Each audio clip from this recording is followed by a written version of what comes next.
इतिहास कलम से नहीं हौसलों से लिखी जाती है। इतिहास कलम से नहीं हौसलों से लिखी जाती है। गुड मॉर्निंग बच्चों, एक बार फिर से मैं आपको अपने यूट्यूब चैनल वीके पाने में आपका तहे दिल से स्वागत करता हूं। आज का जो दिन है आप ये समझिए कि लगभग 100 आपके MCQ, आप ये कह सकते हो कि ऑब्जेक्टिव क्वेश्चन का सीरीज है। आप यहाँ ये समझिए कि हमने लगभग एक जो आपका चैप्टर 1 है रियल नंबर 2 मतलब क्या 2 का मतलब आप ये कह सकते हो कि दो चरों वाला रैखिक समीकरण। नंबर 3 आप ऐसे मत समझिए, चैप्टर 1 आएगा, चैप्टर 3 आएगा, चैप्टर 4 आएगा। 5 को भी 5 आप में है नहीं, 6 को थोड़ा सा मेंशन किया गया है, 7 थोड़ा मेंशन किया गया है और थोड़ा सा 8 को मेंशन किया गया है। फिलहाल छोड़िए, आप ऐसे समझो कि 1 3 4 का सारे प्रश्न यहाँ हम सॉल्व करवा रहे हैं। एक चैप्टर 3 यानी आप कह सकते हो कि नंबर सिस्टम का, और आप कह सकते हो कि दो चरों वाला समीकरण का, आप कह सकते हो कि द्विघात समीकरण का, आप ये कह सकते हो कि आपके त्रिभुज का पूरा हो चुका है। 7 और 8 9 ये जो बचे हुए हैं इनका अलग से फिर कराया जाएगा। अब देखिएगा जो आप बचे हुए हैं 7 8 9 10 है नहीं आप में, 11 का कोई मतलब नहीं है, 12 13 इनका पूरा ऑब्जेक्टिव एक साथ आपका लाया जाएगा। ठीक है, फिलहाल यहाँ पर जो आपके 100 ये करवाए जा रहे हैं, और देखिए मेरे कहने का मतलब ये है कि इन 100 या जो 50 150 बचे 50 और बचेंगे यहाँ से 50 और निकाला जाएगा। तो आप ये समझिएगा कि इन ऑब्जेक्टिव क्वेश्चंस केवल आपके 20 नंबर के नहीं है। इन ऑब्जेक्टिव क्वेश्चंस का उद्देश्य है कि आप ये समझिए कि इन्हीं ऑब्जेक्टिव क्वेश्चंस में आपके लघु अतिलघु दोनों शामिल रहेंगे। ठीक है, अगर आप इतने सवाल पढ़ लोगे तो आपका कम से कम जो कॉन्सेप्ट है वो इतना बुस्ट हो जाएगा कि आप सवालों को पहले से आप समझिएगा कि बहुविकल्पी यहाँ से एक भी बाहर नहीं जाने वाला है। आप देखेंगे और टिक मार के आएंगे, यानी हूबहू सवाल फंसने वाले हैं, हूबहू जिसे आप कहते हो, एक को नंबर नहीं चेंज रहेगा, इतना आपको ऑब्जेक्टिव यहाँ से पढ़ा दिया जा रहा है। ठीक है ना, चलिए हम शुरुआत करते हैं। आपके ऑब्जेक्टिव जो सीरीज है इसकी शुरुआत करते हैं। लगभग एक वीडियो में आपका कहाँ गया है भाई, एक वीडियो में आपका लगभग 35 करवा दिया गया था। अब यहाँ आपका पूरा आपका 100 है तो 100 पूरे करवाए जाएंगे। अब यहाँ प्रश्न ज़्यादा हैं तो गति ज़्यादा रहेंगी। जहाँ मुझे लगेगा कि यह पढ़ाने लायक है या बताने लायक है वहाँ मैं आपको बताने का प्रयास करूँगा। चलिए तो हम शुरू करते हैं बेटा। जैसा कि आप यहाँ ये देखिए कह रहा है कि यूक्लिड विभाजन प्रमेयिका के अनुसार दो धनात्मक पूर्णांक a और b दिए रहने पर ऐसी अद्वितीय पूर्व संख्याएं q और r विद्यमान है कि a बराबर bq प्लस r, जबकि r निम्न को संतुष्ट करता है। ध्यान दीजिएगा कि यह जो सवाल बोले जा रहे हैं, आप ये समझिए कि जो प्रश्न बोले जा रहे हैं इन प्रश्नों का केवल सलूशन यहाँ रहेगा और इसका जो क्वेश्चन रहेगा वह मैं PDF के रूप में अपने YouTube का जो कम्युनिटी होता है वहाँ डाल दूँगा, और जो बच्चे मुझसे व्हाट्सएप जुड़े हुए हैं उनके व्हाट्सएप में भेज दूँगा मैं। ठीक है, चलिए। और बाकी मैं भाई प्रश्न लिखना संभव नहीं है, 100 क्वेश्चन हैं आपके डिजिटल, आपका ये बोर्ड तो है नहीं कि सारे प्रश्न आते जाएंगे, आप क्लिक कर चले जाओगे, टिक कर चले जाओगे। आएगा समय, बस समय लगेगा ना, आएगा समय, लेकिन अभी आप ऐसे ही काम चलाइएगा। चलिए, कह रहा है कि यूक्लिड विभाजन प्रमेयिका के अनुसार दो धनात्मक पूर्णांक a और b दिए रहने पर ऐसी अद्वितीय पूर्व संख्याएं q और r विद्यमान हैं कि a बराबर bq प्लस r, a बराबर bq प्लस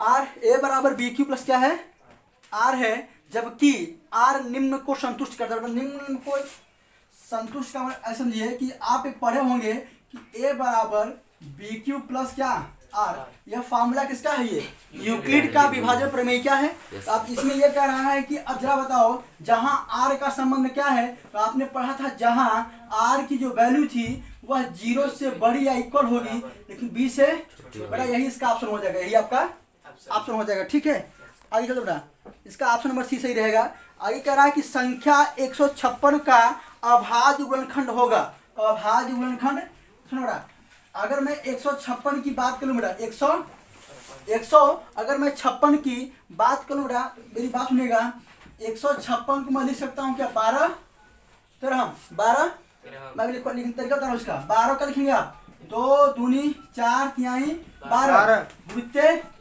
फिर भी अब देखिए लास्ट उसका ऑप्शन सही होगा 2 के पावर 2 3 और ये इसका ऑप्शन क्या होगा सही होगा। आप ये कह सकते हैं कि जो इसका ऑप्शन नंबर क्या सही होगा, इसका ऑप्शन नंबर इसका क्या होगा, बी सही हो जाएगा। ऑप्शन नंबर बी सही होगा। आगे देखिएगा कह रहा है कि यदि 65 और 117 के एचसीएफ को 65m माइनस 117 के रूप में व्यक्त किया जा सकता है तो m का मान ज्ञात कीजिए। m का मान ज्ञात कीजिए। यहाँ पर आप क्या निकालना है, आपको m का मान निकालना है। m का मान निकालना है तो पहले आप ये देख लीजिए कि 65 और 117 का आपका एचसीएफ कितना रहा है। 65 और 117 का एचसीएफ कितना आ रहा है, पहले ये देख लीजिए फिर सवाल सॉल्व करिए। तो आप एक काम करें, हेलो देखिए बेटा, सवाल ये कह रहा है इसमें कि 65 और 117 एचसीएफ को, यानी इसके एचसीएफ को हम लिख सकते हैं किस फॉर्म में, 65m माइनस 117। इसमें आपको m की वैल्यू फाइंड आउट करनी है। यह सवाल थोड़ा सा इस चैप्टर में अच्छे लेवल सवाल है, ऑब्जेक्टिव में ही नहीं, यह आपके 1 नंबर अति लघु और लघु में भी आ सकता है यह सवाल, ठीक है ना। तो आप यहाँ देखिएगा कि अब पहली से बड़ा अगर आपको m का मान चाहिए, क्या चाहिए, तो आप यह समझो पर इसका क्या निकालो, यानी आप यह कहो कि यह किसके बराबर होगा, इसके एचसीएफ के बराबर होगा, इसके एचसीएफ के बराबर होगा। क्या अधिक खींच लिया, इसके एचसीएफ के बराबर होगा, ठीक है ना। तो आप यहाँ ये देखिएगा कि हम करेंगे क्या, पहले हम इसका एचसीएफ निकाल लें। क्या निकाल लें, एचसीएफ निकाल लें। पर आप एचसीएफ निकाल लें, इससे देखो 65 का किससे, 65 कितनी बार जाएगा, ये एक बार में कितना आएगा, 65 ही आएगा। 7 में 5 गया, फिर क्या होता है यहाँ पे 11 में 6 गया 5 52। अब यहाँ भाग भाई 65 में 2, यस सर, एक बार में 52 का 5 में 2 गया, 6 में 5 गया 1। यस सर, अब 52 का 1352। आप देख रहे हो कि इसका एचसीएफ क्या आ रहा है, 13, यानी एचसीएफ कितना आ रहा है इसका 13 आ रहा है। क्या आ रहा है भाई 13। अब यहाँ 13 क्या निकल मारा, एचसीएफ निकल गया। क्या निकल गया, एचसीएफ निकल गया। मैं यहाँ लिख सकता हूँ कि इसका एचसीएफ कितना आ गया 13, यानी आप ये लिख सकते हो कि जो 65m है, 65m जो यह बराबर है एचसीएफ कहाँ लिखा हुआ है, लिखा हुआ है ना 117 बराबर कितना, सुनो मेरी बात सुनो, 13 है ना, इससे फालतू गया 13 रखो बेटा। अब 65m रख लो, माइनस यह जब उधर जाएगा तो 13 में क्या हो जाएगा ये प्लस, तो 65m बराबर 130 बेटा 65m से डिवाइड बाई m बराबर करोगे 130 बटन कितना 2, तो 65 m का मान कितना आ जाएगा, m की वैल्यू क्या है बेटा, m की वैल्यू कितनी आ जाएगी। अब तुमको चेक करना है बेटा, देखो चेक करना है, ये तुम्हारा क्या है इक्वेशन है, तुम्हारा क्या है, यहाँ रखो, क्या करोगे यहाँ रखोगे, तुम्हारा क्या आएगा लास्ट में 13 आएगा, यानी m की वैल्यू क्या रखोगे 2, तो 65 में कितना होगा, 2 पंचे 10 2 छंग 12 13, 130 में 17 जाए कितना बचेगा तुम्हारा, ठीक है ना। तो तुम्हारा m की वैल्यू क्या है, सही है। आप m की वैल्यू चेक भी कर सकते हो यहाँ से, अगर आपको m का मान चेक करना होगा तो यहाँ चेक, इसका जो आंसर क्या आएगा m बराबर 2 आएगा। आगे बात करिए, आगे बात का मतलब यह है कि किसी धनात्मक पूर्णांक p के लिए प्रत्येक धनात्मक विषम पूर्णांक का रूप होता है बहुब्रेसवर्ग। यह बहुत इंपॉर्टेंट है, इसको आप वेरी इंपॉर्टेंट कर लीजिए। आप देख रहे हैं कि यह आपके 2019, 21 और 22 में आया हुआ है। इस सवाल को वेरी इंपॉर्टेंट करिए। तो मैं सवाल नंबर 4, सवाल नंबर 5, किसी धनात्मक पूर्णांक p के लिए प्रत्येक धनात्मक विषम पूर्णांक का रूप होता है। यह बहुत इंपॉर्टेंट सवाल है। ये आपका यहाँ पे विषम कह रहा है, सम आ सकता है। यहाँ ये कह रहा है कि अगर किसी धनात्मक पूर्णांक p के लिए प्रत्येक धनात्मक विषम पूर्णांक का रूप क्या होता है, तो आपका जो ऑप्शन बड़ा सुन रहा है, इसका ऑप्शन याद कर लीजिए। p के मान बात करा ना 2p प्लस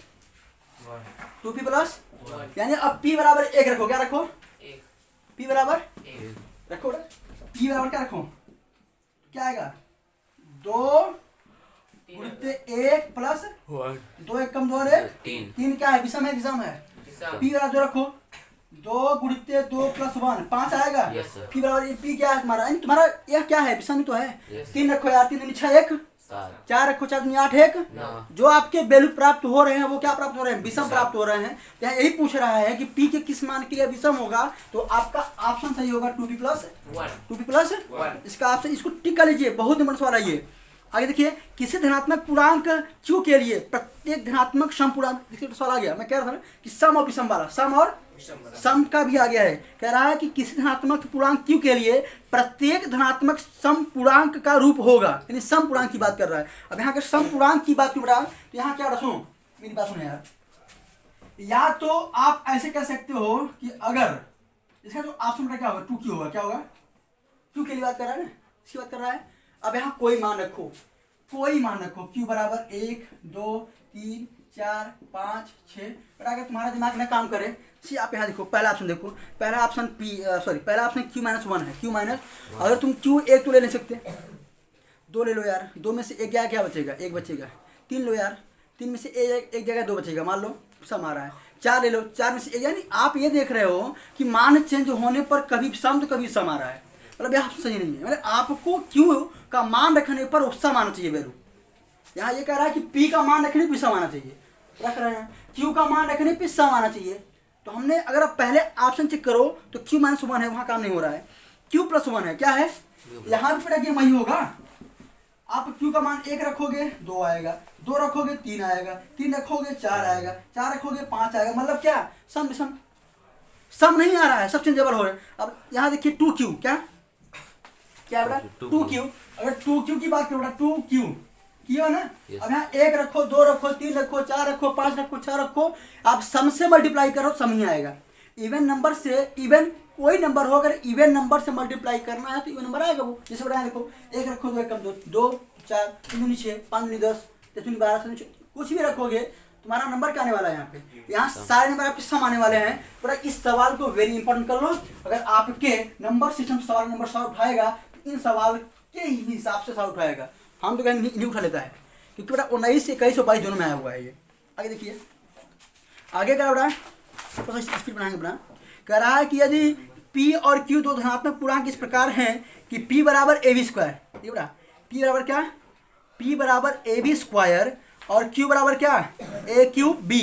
सुन बड़ा, इनको लगाने की समय नहीं मेरे पास, ठीक है, लेकिन इनका ऑप्शन चेक कर लीजिए। अगर यह भी सवाल बहुत इंपॉर्टेंट है, यह भी जो सवाल है बहुत आपका क्या है, यानी कह रहा है कि यदि p और q दो धनात्मक क्या हों, दो धनात्मक पूर्णांक इस प्रकार हैं कि p बराबर क्या, ab², p बराबर क्या, ab² और q बराबर क्या, a3b। बड़ा इनका क्या पूछ रहा है, एलसीएम पूछ रहा है, क्या पूछ रहा है, एलसीएम। इसका क्या पूछा बड़ा, एलसीएम। बड़ा इसको ठीक है, एलसीएम है। बस सवाल यह भी बहुत इंपॉर्टेंट देख लीजिएगा इसको, लेकिन इसमें क्यों दे दिया है, इसको देखना सब फैक्टर में है ना। Yes sir. यहाँ देखिए, यहाँ देखिए बेटा, यहाँ पे ये कह रहा है कि p का मान दिया है कितना, ab², p का मान क्या बेटा, q का मान क्या, a3।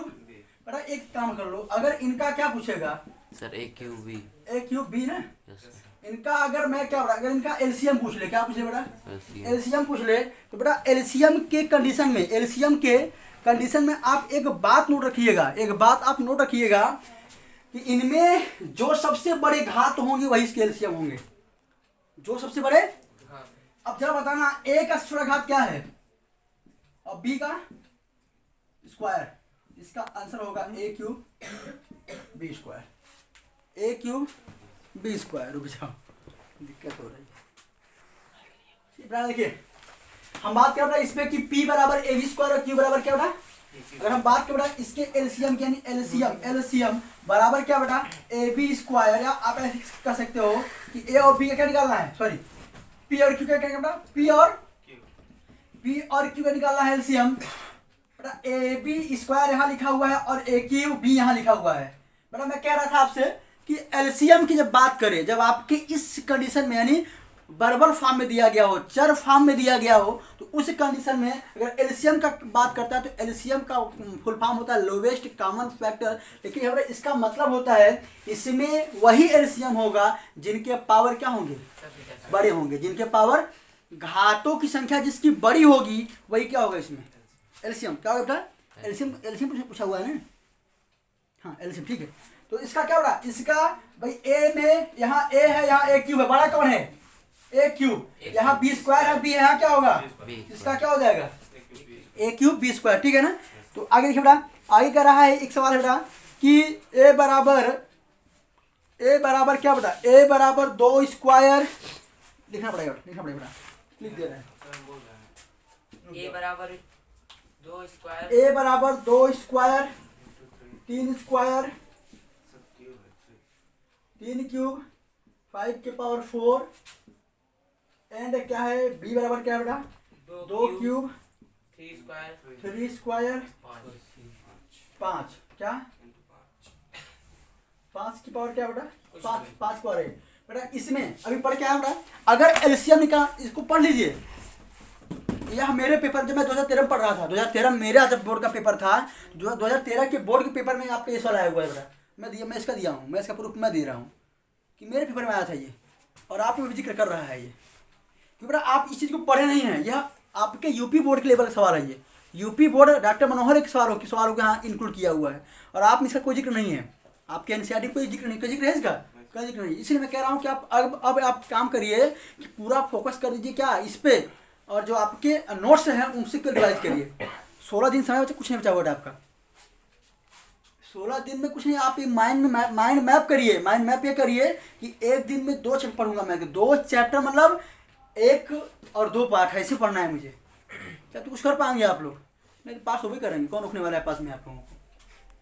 तो यहाँ पर क्या, यहाँ पे क्या होता है बेटा, यहाँ पर मैक्सिमम पावर लिया जाता है, मैक्सिमम पावर, यहाँ क्या लोवेस्ट पावर, क्या अगर आपको एलसीएम निकालना है तो मैक्सिमम पावर, और आपको एचसीएफ निकालना है तो जरा बताना 2 और 3, 2 में 2 2 में 3 कौन होगा 3 में 3 2 3 में 3 क्या होगा, और 5 में 4 5 में 1 क्या होगा, यही होगा क्या भाई बोलो, इसमें लोवेस्ट क्या होता है, इसमें कम घात वाला, कम डिग्री वाला होगा। इसमें एचसीएफ में क्या होता है, सॉरी एलसीएम में मैक्सिमम और एचसीएफ में लोवेस्ट होता है, ठीक है ना।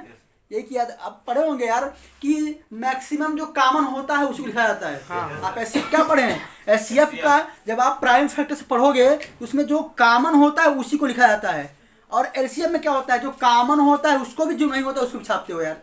एलसीएम से नहीं पढ़े आप लोग खंड जिससे, वही मेथड है, इसका अंदर यही होगा 2 दूनी 4 3 त्रिका 5 9 चौक 36 पंचे 180, इसका ऑप्शन होता है एक जगह, ठीक है। चले आगे देखिए बेटा, आगे करा इसमें कि दिया गया है एलसीएम इतना, तो आपको लस दिया गया है, मसा निकालना है, लस दिया गया है और मेरी बात सुनिए, ये सवाल आप लोग करवा चुका हूँ, कर भी चुके हैं।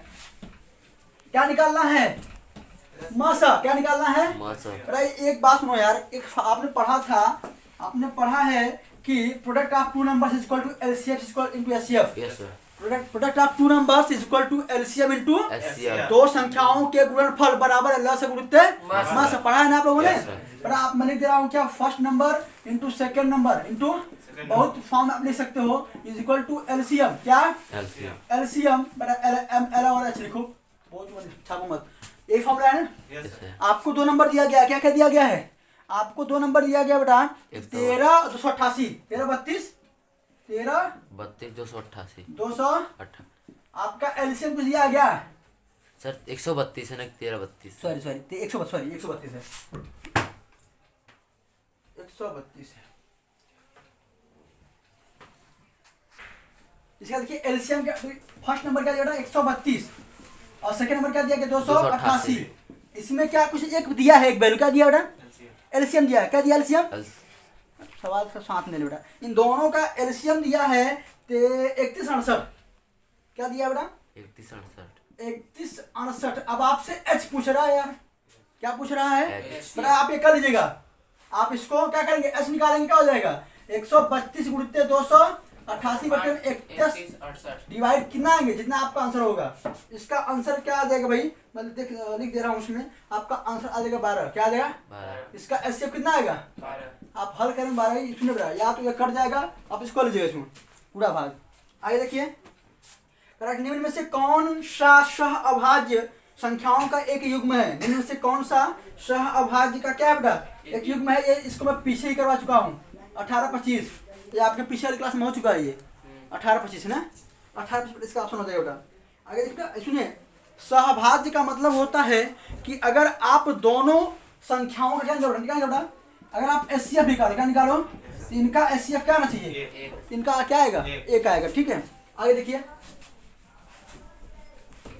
जो सवाल है बताने लायक मैं बता देगी केवल, और क्या बेटा आगे कह रहा है इसमें कि 144 के अभाज्य गुणनखंड के अभाज्य गुणनखंड वो लिखिए, घात लिखिए 144 144 का लिखते हो आप, 12 गुणित 12, 2 दूनी 4 तिहाई 12, 2 दूनी 4 तिहाई 12, 2 और 2 4, 2 की पावर और 3 के पावर 2।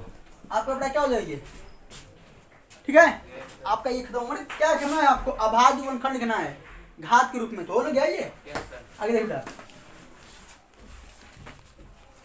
अगला क्या बेटा, हाँ, शांत दशमलव संख्या को व्यक्त करने वाली परिमेय संख्या है, परिमेय संख्या है। बेटा सुना मेरी बात सुना, इसमें यह कह रहा है कि शांत दशमलव प्रसार, पहले समझो कि टर्मिनेटिंग और नॉन टर्मिनेटिंग होता क्या है, पहले समझो, पहले पढ़ाया गया सच्ची। टर्मिनेटिंग क्या होता है कि अगर दो फॉर्म है कि अगर आप क्यू को पी में डिवाइड करो, यानी हर को अंश से भाग दो, तो उसका रिमाइंडर क्या आना चाहिए, 0 आना चाहिए। क्या 0 आना चाहिए, क्या रिमाइंडर हैज बिकम क्या 0, तो अब उसे क्या कहोगे, टर्मिनेटिंग कहोगे। अगर नहीं आया तो नॉन टर्मिनेटिंग कहोगे। लेकिन यह क्या था, ये लंबा प्रोसेस है। यह क्या है, फिर हमने आपको एक फॉर्म बताया था कि अगर कोई पी और अपान में क्यू के फॉर्म है, बताना है कि टर्मिनेटिंग है कि नॉन टर्मिनेटिंग है। तो हमने आपको बताया था कि जो क्यू था, क्यू को आपको लिखना होगा 2 की पावर m या 5 की पावर m के रूप में, या 2 की पावर m के रूप में, या 5 की पावर m के रूप में, यानी या दोनों मिल जाए या एक मिल जाए, है ना। इनके अलावा कुछ ना मिले, इनके अलावा बेटा यहाँ ये देखो कि 164 में 100 अपना जो नंबर है, इसमें मैं टिक कर दे रहा हूँ। आपका जो ऑप्शन होगा वो हो जाएगा क्या, 227/600, क्योंकि यह 5 का क्या होगा, 5 घाते 4, 5 घाते 4 है कि 5 है भाई, 5 घाते 4, सॉरी 5 घाते 4 हो जाएगा। 5 घाते क्या हो जाएगा इसमें, बड़ा सुनो, यह किसके फॉर्म में आ जा रहा है, यानी यह जिसका जो क्यू वाला फॉर्म है और किस फॉर्म में आ गई है, 5 घाते 4। अब 2 मत लगाओ, आपको मतलब किससे है केवल, सर 131/30 थी ये तो, क्या 131 131 में थी, इसको देखेगा, देखो बेटा 131 में क्या है, 30 है। अब 30 तुम क्या लिखोगे, 2 15 लिखोगे, 2 15 2 तिहाई 6 पंजे 30, 2 तिहाई 6 पंजे, 2 और 5 होता तो काम कर 3 आ गया बेटा, इसलिए नहीं होगा ये, 2 आ गया 5 आ गया, ठीक है, लेकिन 3 तो आ गया इसमें। किसमें है क्या, 2 मिले 5 मिले एक साथ, या 2 मिले या केवल 5 मिले, यहाँ क्या केवल 5 मिला है। अगर यानी आपका हर क्या हो, 2 की पावर 5 या 5 की पावर, सॉरी 2 की पावर m या 5 की पावर n, या आपका 2 और 5 दोनों के फॉर्म में होगा, तब क्या कहोगे इसको आप कि टर्मिनेटिंग है। तो आप इससे यह सीखे कि अगर हर का क्या करें, आप फैक्टर करें, क्या करें, हर का गुणनखंड करें, वह किस घात में टूटे, 2 के रूप में या 5 के रूप में या दोनों के रूप में, तब क्या होगा आपका। बेटा ये पहली बार क्लास थोड़ी चल रही है, पढ़ाया जा चुका है ना। हाँ ठीक है, चलिए यहाँ देखिए बेटा, आगे कह रहा है इसमें कि शांत दशमलव संख्या में व्यक्त हो सकने वाली परिमेय संख्या होगी। बेटा वही सवाल है, सेम वही सवाल है, करना क्या है आपको, क्या सुनो यार, पहला क्या है 210, 200, तो आप ये देखो कि 17 ऐसे समझो, ऐसे 210 है बेटा ना। अब 210 है, इसको क्या लिखोगे, 30 30 7 आ गया ना, यहीं के ओवर कर दो यार, 7 आ गया ना, तो ओवर ये नहीं होगा। आगे देखो बेटा, ये 2 है 5 है 7 है, 7 आ गया, नहीं होगा ये। आगे देखो 31-25 ये होगा, 31-25, तो आपका ऑप्शन नंबर क्या, सी, ऑप्शन नंबर इसका सी हो जाएगा बेटा, मतलब 13 बटे में 31-25, 13 बटे में 31-25। आप लोग परेशान मत होइए, आप लोगों का ये जो क्वेश्चन रहेगा आपके जो मुझसे व्हाट्सएप में जुड़े हैं व्हाट्सएप मिल जाएगा, और जो मेरे यूट्यूब पे जुड़े हैं उनको मैं PDF तो नहीं बन पाएगा, लेकिन एक जो ऑप्शन होता है कौन सा, कम्युनिटी का, कौन सा बेटा, वहाँ आप मिल जाएगा बेटा, ठीक है। और जिनको PDF चाहिएगा ले लेंगे हमसे। यहाँ देखिए आगे चलिए, आगे क्या हो रहा है कि शून्येतर परिमेय संख्याओं और अपरिमेय संख्या का योग गुणनफल क्या होगा बेटा? यार सुनो यार, तुम बताओ क्या हो सकता है? भाई मेरे कहने का मतलब क्या है? मेरे कहने का मतलब ये समझो कि यहाँ ये कह रहा है कि शून्यतर परिमेय संख्या और एक अपरिमेय संख्या का गुणनफल क्या होगा? अपरिमेय। क्या होगा इसमें? इसका अपरिमेय ठीक कर लो, ठीक है? क्या बेटा? इरेशनल है बेटा। Yes sir. आगे देखो बेटा, अगले सवाल क्या है इसमें कि पाई क्या है बेटा? कोई बताएगा भाई पाई क्या है? अपरिमेय संख्या। पाई क्या है? एक अपरिमेय अपरिमेय संख्या है। भाई ठीक है, आगे चलो। 15, 18, 24 का लस निकाल लीजिएगा। 15, 18, 24 का एलसीएम आप निकाल लीजिएगा 360, ठीक है? 15, 18, 24 बेटा इसमें सवाल पढ़ाना नहीं है बेटा, ये आप मैं करवा चुका हूँ उसमें आपके। फिर करा कि एक संख्या को 73 से भाग रहा है। ये सवाल देखिए थोड़ा सा है, कुछ नहीं, कक्षा 5 सवाल है। कह रहा है कि एक संख्या को जब 73 से भाग दिया जाता है तो भागफल 34 तथा शेषफल 23 प्राप्त होता है। संख्या ज्ञात कीजिए। सोचो, ये सवाल बताने लायक है? No sir. आप लोगों ने पढ़ा है सर पर साल भाज भाजक भागफल? Yes sir. हाँ, यस सर। फॉर्मूला क्या होता है? फार्मूला क्या होता है बेटा? भाज्य बराबर, यानी भाज्य बराबर डिवाइडेड इनटू भाज्य बराबर भाजक इनटू भाग। भाई क्या आपका भागफल। डिवाइडेड इज इक्वल टू होता है डिवाइजर इनटू Quotient। कॉन्सोनेंट, ठीक है ना? कांस्टेंट। हाँ, उसके बाद और प्लस भागफल। रिमाइंडर। और प्लस में क्या होता है बेटा? शेषफल होता है। Yes sir. यही सवाल बेटा ना? Yes sir. यानी आप कह सकते हो capital D is equal to small D, आपका यह आपका क्यू हो जाएगा, है ना? और ये आर हो जाएगा। ये आपका आर हो जाएगा। यही फॉर्मूला बेटा है। तो यही सवाल तो आप पीछे पढ़ के आ रहे हो। A is equal to P Q, ये पढ़ गया? ए इज इक्वल टू क्या? P Q plus R. Yes sir. A Q plus R. B Q था, बी क्यू Yes, था, sir, BQ। बी क्यू था। तो यहाँ पे वही चीज है। तो यही फॉर्मूला है ना? क्या क्या दिया सुनिए, दिया क्या क्या है इसमें? कह रहा है यह सवाल बहुत मुझे बताने लायक नहीं है। एक संख्या को जब 73 से भाग दिया जाता है, किससे? किससे? 73 से भाग दिया जाता है। क्या क्या बेटा?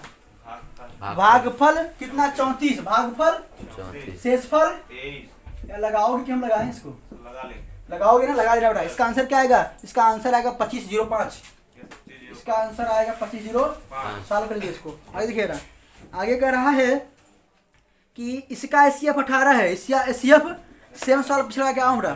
संख्या दिया गया है, एचसीएफ दिया गया है और एलसीएम निकालना है। तो एलसीएम बराबर दो संख्याओं का गुणनफल बटे में एचसीएफ लगा लीजिए इसका।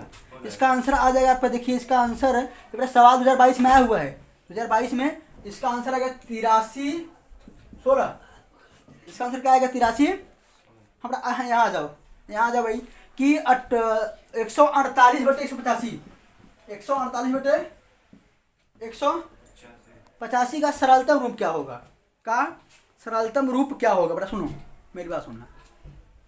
अब इसको लगाने के लिए दो मेथड है। या तो आप इतना बुद्धि लगाओ पूरा काटो, फिर भी नहीं कर पाएगा ये। अगर नहीं हो पा रहा है, जब सरलतम रूप पूछ ले तो दोनों का एचसीएफ निकाल लो। एचसीएफ है ना? इसका एचसीएफ क्या होगा बेटा? 148 भागे क्या? 185। है ना? नंबर क्या है? 188 है ना? हाँ ठीक है, हाँ ठीक है। तो भाग बेटा एक बार से जाएगा। एक बार। Yes sir. फिर सब 15 में 8 गया, बचा 7। कितनी बार जाएगा? 4 बार। 4 बार। कट जाएगा पूरा। लो भैया, इसका एचसीएफ क्या आएगा? 33। एचसीएफ क्या आ गया? 33। मेरी बात सुना। अब 148 जितना आपका एचसीएफ आया हुआ है डिवाइड 37। 185 डिवाइड एचसीएफ का मतलब क्या? यानी इसका एचसीएफ 37 है। मतलब तो यही है बेटा ना कि 37 148 को भी डिवाइड कर देगा और 185 को। सभी वाला आंसर होगा इसका। 37 कितनी बार जाएगा ये? 4 बटे 5। कोई तकलीफ नहीं। ये सवाल फिर सुन लो, फिर सुनो है। क्या देख रहे हो? बंद करो जी, खड़े हो। नंबर क्या बेटा? बाटे में है, फ्रैक्शन में। ध्यान से यहाँ देखो, ये बाहर निकल जाओ। फिर नंबर अगर आपके फ्रैक्शन में है तो फ्रैक्शन में अगर नंबर है बेटा, इसको देखो बेटा, यहाँ पे यह 2 से कटेगा, यह 5 से कटेगा। यार कभी काट पाओगे तुम? अगर यही नंबर क्या सेम होता, सेम नंबर से कटता तो इसका क्या नहीं आता मुझे। लेकिन यहाँ पर आप सिंपल नहीं कर पाओगे, सिंप्लीफाई नहीं कर पाओगे इसका, तो सिंप्लीफाई नहीं कर पाओगे, इसीलिए इन दोनों क्या करोगे, एचसीएफ लोगे। जो एचसीएफ प्राप्त होगा, जो उससे डिवाइड करोगे इसको सिंपल करने के लिए, डिवाइड किए, यह 4 बार जाएगा, यह 5 बार जाएगा, यही आपका ऑप्शन हो जाएगा। ठीक है ना, ठीक है, आगे चलते हैं, आगे करो। आपका बेटा यह लगभग 18-19 सवाल था बेटा, यह चैप्टर 1 में ही था। 18-19 सवाल आपके चैप्टर 1 में ही था। अब हम आगे बात करें बेटा, चैप्टर 2 आ गया बेटा, यानी 2 का मतलब क्या, 2 चरों वाला रैखिक समीकरण। बेटा आप फिर तैयार हो जाइए कि चैप्टर 1 में मैंने जो इंपॉर्टेंट सवाल था मैं आपसे बता दिया था। एक तो सुन लीजिए, मेरी बात सुन लीजिए कि चैप्टर 1 में अगर आप पढ़ना चाहो किसी को बेहतर रूप से, तो पहला तो ये पढ़ लो, पहला आप ये पढ़ लो कि एलसीएम और एचसीएफ जो फंडा है, एलसीएम और एचसीएफ का फंडा। दूसरा ये पढ़ लो शांत और अशांत दशमलव प्रसार वाला। तीसरा आप ये पढ़ लो कि जब एलसीएम कौन सा, एलसीएम का मतलब 2 संख्या दी गई हो, एक एलसीएम दिया गया हो, एचसीएफ निकाल लो, एक ये वाला, या एक देता है कि आपके वर्बल या नंबर के फॉर्म में देता है, पूछता है कि एलसीएम बताओ और एचसीएफ बताओ, तो लोवेस्ट पावर और हाईएस्ट पावर वाला। एक शांत और अशांत वाला जरूर पढ़ना, वो जरूर आएगा उसमें से। और कैसे पूछता है कि बताओ इनमें से शांत कौन सा है, तो कुछ बहुतेरे का करेंगे, डिवाइड करना शुरू कर देंगे, और डिवाइड का सुनो, जब बड़े नंबर आ जाएंगे डिवाइड करना संभव, आप डिवाइड करते रहिए, 3 घंटे बीत जाएगा वहीं पे। इसलिए बताया गया कि 2 की पावर m और 5 की पावर n का फॉर्मूला बताया गया है, तो इनको आप अच्छे से पढ़ लीजिएगा। एलसीएम दोनों मेथड, शांत अशांत वाला अच्छे से पढ़ लीजिएगा, और मैं शायद भूल रहा हूँ कोई शांत अशांत वाला, और कुछ अंडर अभी इसमें नहीं है, अभी मैं बहुत उसकी बात कर रहा हूँ, ऑब्जेक्टिव की बात कर रहा हूँ। हाँ, ये बहुत सम कौन सा होगा और विषम वाला कौन सा होगा, ये सवाल बहुत इंपॉर्टेंट है, रिवाइज के लिए इसको। अपना यहाँ बात करते हैं, अपना यह भी चैप्टर बहुत इंपॉर्टेंट है, आपके एग्जाम की दृष्टि से लगभग 20 नंबर के प्रश्न यहाँ से बन जाते हैं, आपके 20 नंबर प्रश्न यहीं से बनते हैं। चैप्टर 3 आपका बहुत इंपॉर्टेंट है, इसलिए जितने बताए जा रहे हैं बेटा, ये सारे पेपर कहीं न कहीं किसी न किसी बोर्ड जरूर आए हुए हैं। बोर्ड का मतलब आपके ही बोर्ड में आया हुआ है, लेकिन किसी न किसी सेट में आया हुआ है। कोई सेट नंबर 1 में आने से, जो किसी मिर्जापुर जिला में आया होगा, कोई इलाहाबाद जिला में आया होगा, 7 सेट बनते हैं ना, तो 7 सेट का संग्रह आपको यहाँ मिल रहा है, या तो आपके अनुसार मिलता है या तो इसमें मिलता है। और यह जो बनाया गया है नया प्रारूप बनाया गया है, तो आपके 2023 के एग्जाम के हिसाब से बनाया गया है, ठीक है ना, इस पर जरूर फोकस करिए। अब चलिए बता देखिए सर, जो 7 सेट में बनते हैं, हाँ, उसमें से एक भी प्रश्न एक दूसरे से नहीं मिलते हैं। मिलते होंगे, ऐसी बात नहीं है, मिलते होंगे भाई, क्योंकि मैं यहाँ बैठ के बना रहा हूँ, वो वहाँ मैं इलाहाबाद बना रहा हूँ, जो इलाहाबाद बनेगा वो हो सकता है कहीं किसी और जिले में जाए, मिर्जापुर हो सकता है कि और उसके आगे जाए, जहाँ हमारा आपका संबंध ना हो पाए, ऐसा भी आता है वहाँ पे। याद देखिए बेटा, कह रहा सुनिए, अब आते बेटा कहाँ पे, अब हम कूद चुके हैं कहाँ पे, आप कह सकते 2 चरों वाले रैखिक समीकरण कूद चुके हैं बेटा। याद रखिए, कह रहा कि ax + by + c = 0, जबकि a b c क्या बेटा एक रियल नंबर है, को 2 चरों x और y का रैखिक समीकरण कहा जाता है यदि हाँ भाई, बहुत बढ़िया सवाल है। यदि क्या बेटा, क्या हो, a² प्लस में, इसको याद कर लीजिए, बराबर क्या ना हो, a² प्लस b² बराबर क्या ना हो, 0 ना हो, तो क्या होगा बेटा ये, यानी कह रहा है कि यह थोड़ा सा सोल्यूशन कराने लायक सवाल है, लेकिन थोड़ा समय ले लेगा बेटा, ये नहीं करवा रहा हूँ मैं। ax + by + c बराबर क्या, 0, जबकि a b c क्या है, रियल नंबर है, को 2x और y रैखिक समीकरण कहा जाएगा कब, जब a² और प्लस b² का मान क्या ना हो, 0 ना हो, ठीक है ना। Option number D. आइए बेटा, ग्राफीय रूप में ax + by + c बराबर 0 एक रेखा को दर्शाता है। समीकरण का प्रत्येक हल एक बिंदु है। यहाँ देखिए, यहाँ ये कह रहा है कि ग्राफीय रूप से ax + by + c बराबर क्या, 0 एक रेखा को क्या करता है, दर्शाता है। समीकरण का प्रत्येक हल एक बिंदु है, क्या, इसको दर्शाने वाली रेखा पर, क्या रेखा पर। इसका आपसे इस सब याद होना चाहिए, पहले ही बता दिया है, हाँ प्रश्न नहीं, ठीक है ना। क्या हो रहा है, इसको दर्शाने में क्या हो रहा है, इसको दर्शाती है किसमें, रेखा में, रेखा, ठीक है ना, इसको दर्शाने वाली रेखा पे होगी बेटा। इस थोड़ा सा याद करो, इसको बात थ्योरेटिकल है, अब इसका आप परिभाषा थोड़ी समझा पाएंगे आपको। तो पेपर उसमें कह रहा है कि किन्हीं तल में दी गई 2 रेखाओं के लिए निम्न में से कौन सा संभव नहीं है। प्रसाद करवाया गया था आपका, दोनों रेखाएं प्रतिच्छेद नहीं करेंगी या समानुपाती नहीं होंगी। आप ये कह सकते हो कि ऑप्शन बड़ी बना सुन रहा, कोई लाइन या पैरेलल और एक ही इक्वेशन में प्रतिच्छेद नहीं करेगी। Yes sir. एक ही इक्वेशन में पैरेलल भी नहीं होगी और प्रतिच्छेद नहीं करेगी। ये मैंने आपको आपके उसमें करवाया है, हमने सेट में करवाया था। Yes sir. हाँ, तो यही हुआ नहीं समान, यही आप ये कह सकते हो कि एक इक्वेशन में केवल एक ही काम होगा, या तो पैरेलल होगी, या तो इंटरसेक्ट करेगी, या तो क्या होगी, समपाती होगी। Yes sir. दोनों साथ नहीं हो सकती, दोनों साथ नहीं सर। इसमें ऑप्शन नंबर डी गलत है कि दो रेखाएं या तो पैरेलल या तो, ठीक है। आगे बेटा, आगे क्या बेटा कि रैखिक समीकरण युग्म x बराबर वाई और x प्लस वाई बराबर 0 का, आप यहाँ ये कह रहा है कि x बराबर क्या हो, y हो, x बराबर क्या हो, y हो, और x प्लस वाई बराबर 0 का क्या हो सकता है, यहाँ ऑप्शन होगा अद्वितीय हल होता है। क्या होगा अद्वितीय है। बेटा x बराबर क्या, y। अब ऑप्शन क्या दिया है, x प्लस वाई बराबर 0। अब चाहे x के स्थान पे क्या रखो, y रखो, चाहे y के स्थान पे क्या रखो, आना क्या है बेटा हर कंडीशन में। ऐसा सुनो यार, x की वैल्यू क्या है, 2y, तो y प्लस वाई क्या 2y, तो y बराबर क्या नहीं आ गया। किसी भी कंडीशन में आपको मिल क्या रहा है, 0 क्या मिल रहा है, 0। या फिर इसको तुम दिखाओ कहाँ, कहाँ दिखाओ, आप इसको नंबर लाइन दिखाओ, कहाँ दिखाओ, नंबर लाइन दिखाओगे तो क्या करेगा, कहीं कहीं इंटरसेक्ट करेगा। तो आप यह याद करो कि x बराबर y हो और x प्लस वाई बराबर 0 हो, इस कंडीशन में, इस कंडीशन जब इसको तुम दिखाओगे अपने ग्राफ में, कहाँ दिखाओगे, तो कहीं कहीं क्या होता है, इंटरसेक्ट करेगा, इंटरसेक्ट करेगा। और जब इंटरसेक्ट करता है तो इंटरसेक्ट में एक हल होता है, इसी एक हल का क्या होता है बेटा, अद्वितीय हल कहा जाता है। ठीक है ना, आगे देखिए कह रहा है कि के किस मान के लिए समीकरण युग्म x माइनस 2y बराबर 3 और 3x प्लस के वाई बराबर 1 का एक अद्वितीय हल होगा। इसमें k का मान पूछ रहा है, k का आपसे क्या पूछ रहा है, k का मान। अब k के मान के, मेरी बात सुनिए बेटा, मेरी बात सुनिए। अब आप थोड़ा सा इसको देखिए सवाल को,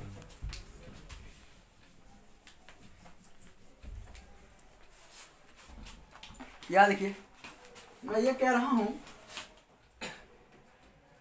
कि सवाल कह रहा है कि के किस मान, सवाल क्या है, x माइनस 2y बराबर 3 और 3x प्लस के वाई बराबर 1। पहला काम तो बड़ा ये करो कि अगर आपको चेक करना है बड़ा यह ट्रांसफर तो करो, बराबर 0 संकर तो बनाओ इसको, 3x प्लस के वाई माइनस 1 है भैया। अगर इसमें कह रहा है अद्वितीय के लिए, अद्वितीय का अर्थ क्या है, a1 a2 इक्वल नॉट मेरी बात सुनो यार। अब आपका a1 a1 मान ठीक है, 1/3 ठीक है, यहाँ पे k का मान पूछ रहा है ना। अब आप ये समझो, मेरी बात सुनो यार, अब यहाँ ये समझो कि 1/3 के अलावा कुछ भी हो सकता है ना, 1/3 और 3/1 के अलावा कुछ भी रख सकते हो तुम, या तो इसके या तो इसके, इनको छोड़ के कोई भी मान। यहाँ देखिए क्या है, पहले ऑप्शन चेक करो, पहला ऑप्शन बड़ा, पहला ऑप्शन क्या है इसमें,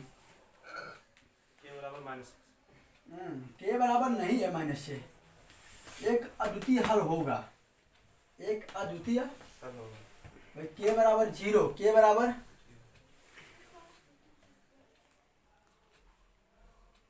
एक काम होगा, यहाँ निकाल लो, यहाँ निकाल लो। मेरे कहने का मतलब के का मान का यही तरीका होता है ना। a1 a2 क्या है, 1/3 बराबर नहीं है, बराबर b1 कितना दिया है तुम्हारा, 2 -2, b2 क्या है तुम्हारा, K। तो के का साइन क्या होगा, बराबर नहीं है, यस सर। और 3 दूनी -6 तो के बराबर नहीं होगा, -6। यानी आपका के की वैल्यू क्या होगी, 6 बराबर -6 बराबर नहीं यानी होगा। आपको यही ऑप्शन में दिया है, आपका ये आपका विकल्प में भी दिया है। यानी सुनो मेरी बात सुनो, यह आपका सवाल है, आपको यह फंक्शन पता है किसकी कंडीशन में, अद्वितीय कंडीशन में। यानी a1 a2 बराबर नहीं होगा b1 b2 के, a1 a2 का मान दिया है, b1 b2 का मान आपको यहाँ भी दिया है, लेकिन k का मान निकालना है। तो k के लिए क्या, a1 क्रॉस यहाँ कर दो, a1 यहाँ b1 का यहाँ, तो आपको क्या मिल जाएगा, k का मान। ठीक है ना, k का मान मिल गया यहाँ पे। आगे क्या रहा है, आगे इसमें देखिए बेटा कि यहाँ ये कह रहा है कि 2x प्लस 3y बराबर 18, x माइनस 2y बराबर 2 को हल करने पे हमें प्राप्त होगा x और y का मान, x और y का मान दो। मेरी बात सुना, इन सवालों को अगर देखा जाए, फिर सुनिए, अगर सॉल्व करना मैं सॉल्व कर दूंगा, इनको करना है विलोपन से। आपका समीकरण दिया गया है, देखिए समीकरण दिया गया है x माइनस वाई बराबर 2 x प्लस वाई बराबर, ठीक है, इसमें x और y का मान निकालना है। क्या निकालना है? बेटा सुनो, आपको पढ़ाया गया है इन्वर्स मेथड, विलोपन विधि पढ़ाई दी है ना। बस सुनो, हम क्या उसका नियम बहुत बढ़िया बताया है, पढ़ाया आप लोगों को। वाई गायब करना है, तो सुनो कोई गायब करो, कोई मतलब नहीं है। गायब करना है तो आप क्या करोगे, समीकरण 1 और 2 क्या कर दोगे, जोड़ोगे भैया। प्लस यहाँ प्लस प्लस प्लस ही होगा ना, घटाने कहाँ होगा बेटा, हम वाई खत्म कर रहे हैं। हाँ बेटा, एक ये खत्म हुआ, प्लस लगाए हुए ना, तुम कंफ्यूज हो रहे हो, कंफ्यूज। यहाँ प्लस है, अब एक प्लस एक माइनस का है। जब साइन दोनों, जिसको गायब करना हो, दोनों की साइन सेम होती है तो घटाने पर, दोनों की साइन डिफरेंट होती है जोड़ने पर। भूल गए हो क्या? मैं वाई गायब कर रहा हूँ, मैं कर रहा हूँ वाई गायब कर रहा हूँ। एक साइन प्लस माइनस में का साइन प्लस में है, तो क्या हुआ, वाई प्लस हुआ ना, तो प्लस प्लस क्या होगा, प्लस ही ना होगा। एक प्लस माइनस खत्म हो गया, तो यहाँ आ गया 2 2 एक्स का मान क्या आ गया बेटा, एक्स की वैल्यू बेटा ऑप्शन तो यही मिल जाएगा तुमको। एक्स का मान कहाँ 2 दिया है, जहाँ 2 दिया होगा वही आंसर होगा। एक्स बराबर 2 और वाई बराबर 0, यही आपका आंसर। ये नहीं दिया बेटा, कौन सा बेटा आपका आगे चले आएगा, मैं कौन सा लगा दिया हूँ, ठीक है। हाँ, सवाल नंबर सही है बेटा, सवाल नंबर बी होगा ना इसका ऑप्शन, मैं आगे लगा दिया हूँ, है ना, सवाल नंबर 7 लगा दिया हूँ मैं, ठीक है। आगे बेटा देखिए, तो बेटा यही तरीका है इसका, ठीक है ना। बाकी अभी आप पढ़ोगे विलोपन विधि अच्छे से, आपके चैप्टर्स में है, 3 में अच्छे से पढ़ाया गया है इस चीज़ को। अब यहाँ इस पर नहीं कर पाएंगे हम इसके बारे में। यहाँ देखिए कह रहा है कि के किस मान के लिए समीकरण 3x minus Y plus are बराबर 0, ठीक है, ये संपाती होगा बेटा। क्या बेटा, कुछ पढ़ना या ना पढ़ना, लेकिन संपाती, समांतर और प्रतिच्छेद पे डिपेंडेंट सवाल जरूर पढ़ना, है ना। अब सुनो मेरी बात हो यार, जो तुम पढ़ रहे हो क्या विलोपन विधि, विलोपन विधि तुम्हारे ऑब्जेक्टिव में आ रहा है बेटा, क्या यह आपके एक या 2 नंबर में नहीं आएगा, आएगा, ठीक है ना भाई। विलोपन विधि से x और y का मान निकालने के लिए वहाँ बोलेगा नहीं, वहाँ कुछ नहीं बोलेगा सवाल में कि आप इससे करिए। बोलता है तो आप क्या करिएगा, जो जो बोलेगा, और नहीं बोलेगा तो आपका सबसे सिंपल नियम है विलोपन। विलोपन प्रतिस्थापन कहाँ सिंपल है भाई, होगा जिसके लिए जो होगा वो करना है। सुना, के किस मान के लिए 3x minus Y plus are बराबर 0, 6x माइनस के वाई सॉरी बराबर माइनस 16 है बेटा, बराबर माइनस, मैं क्या कर दूं, इसको इधर ला दूं, प्लस में कितना हो जाएगा, बराबर 0। यार ये बताओ, संपाती का कंडीशन क्या होता है, सब बराबर होगा, क्या होगा, यहाँ कह रहा है कि 3 बटे लिख रहा है A1 अपान में A2, B1 अपान में B2, C1 अपान में C2, सारे वैल्यू क्या होते हैं बराबर, सारे वैल्यू क्या होते हैं बराबर। तुमको निकालना क्या है, x का और y का मान निकालना है। तो सारे वैल्यू बराबर है तो एक बार बेटा सुना, एक बार सबका A1 अपान में A2 को तुलना किसे करोगे, नहीं नहीं नहीं नहीं 20 का करो भाई, 20 कर दो, फिर तुम्हारा यानी सबको कंपेरिजन करना है किससे, सी का मतलब कांस्टेंट वैल्यू से। एस और एक्स और वाई को आप कंपेयर करोगे किससे, कांस्टेंट वैल्यू से करोगे ना, तब ना आपका आंसर आएगा। A1 अपान में A2 बराबर क्या, C1 अपान में A1 कितना है बेटा 3/6, 3/6 और C1 C2 कितना है बेटा 8/16, 8/16। लल्ला सुनो भैया, सुनो सुनो सुनो, यहाँ से तुम्हारा सुनो x की वैल्यू निकलने वाली है, किसकी निकलने वाली है, x की वैल्यू, के का मान क्या बचा हुआ है, k का मान बचा हुआ है। एक काम करो, कहाँ से जा रहे हो, तो एक काम करो ना, यहीं से कर लो। A1 कितना है 3/3 कितना है 6 है, और B1 अपान B2, B1 कितना है -1 अपान के क्या है सर माइनस, ये खत्म हो जाएगा, तो 3 6 1 जा 6 1 जा 6 और 3 के 3 दूनी के का मान कितना, ठीक है। इस टाइप लगेगा बेटा, मैं भूल कम, मैं इसमें आपको के निकालना है ना, तो के निकालना है तो A1 अपान में A2, B1 अपान में चाहे B1/B2 C1/, किसी से आप कंपेयर कर सकते हो। जो निकालना है इसको चाहे तुम इससे करो चाहे हमारा क्या निकल जाएगा। सोरो सब मजा लो बेटा तुम लोग। आगे देखो राम चिल्ला रहे तुम लोगों को। ना अंसार है, ना क्वेश्चन बैंक है, ना किताब है, ना रफ है। रफ कहाँ है? चलो रफ पड़ा है सामने, ठीक है पढ़ा रहे हैं साले को। यहाँ देखिए आप लोग आगे क्या भाई, के का मान हो गया। बड़ा कह रहा है कि रेखाएं परस्पर समांतर करेंगी। से बड़ा सवाल वही है, मैं फिर से कह रहा हूँ समांतर संपाती के का मान निकालना है। के का मान बड़ा दो मान बराबर, दो मान बराबर होंगे A1 और A2, B1 और B2। उसी सॉल्व करिएगा, उसी पे सॉल्व करिएगा। आपका आंसर आएगा 15/4। इसके के का मान आया बेटा, मैं कराऊंगा नहीं, इसको कर लीजिएगा। सवाल नंबर आपका ये 9वां है, ठीक है।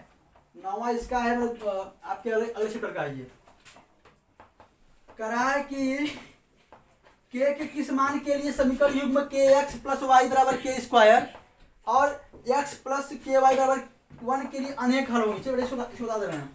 kx + y = k² बराबर तथा x + ky = 1 के लिए अनेक हल होंगे। पूछ क्या रहा है, के का मान। क्या पूछ रहा है बेटा? के का मान। क्या सुनो, अनेक हल कब होते हैं? अनेक हल कब होते हैं? अनेक हल तो आपको यहाँ पे के का मान बताना है। क्या बताना है? के का मान। के का मान बताना है। मेरी बात सुनिएगा, मेरी बात सुनिएगा, सुनिए यार। अगर मैं यहाँ से A1 निकालूं, क्या है मैं निकालूंगा नहीं। आपको पता है A1/में A2, B1/में B2 और C1/में C2 यही होता है क्या? अनेक हल। मेनी सॉल्यूशन, ठीक है बेटा। अब A1 का मतलब क्या? के। A2 का मतलब क्या? यहाँ 1 है ना, बराबर। B1 का मतलब क्या? 1। B2 का मतलब क्या? के। C1 का मतलब क्या?